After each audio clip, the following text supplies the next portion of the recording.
今天我们将采用一个古老、充满争议的投资策略——马丁格尔策略来做回测计算。股票市场中，马丁格尔策略就是在股价下跌时增加投资，以较低的平均成本获得更多的股份，然后在股价上涨并达到盈利目标时，一次性卖出获利了结。如此周而复始，持续跟踪股价操作。现在，我们就设定一些参数，让 Stocktiny AI 帮我们生成程序，对长河0001HK 进行回测计算。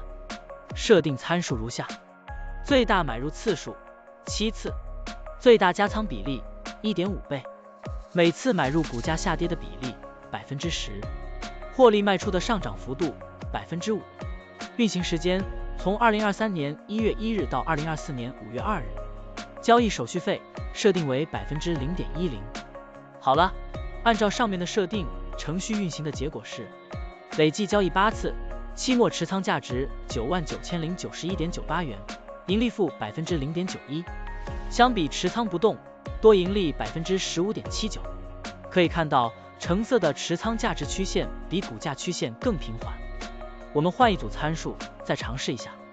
最大买入次数5次，最大加仓比例 1.5 倍，每次买入股价下跌的比例 8%， 获利卖出的上涨幅度 3%， 这样就可以得到新的回测结果。累计交易13次，期末持仓价值 96,596.48 元，盈利负 3.40%， 相比持仓不动，多盈利 13.30%。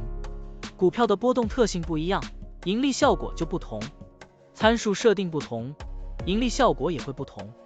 怎样找到最优的组合呢？请评论区留言，让 Stocktiny AI 来帮助你。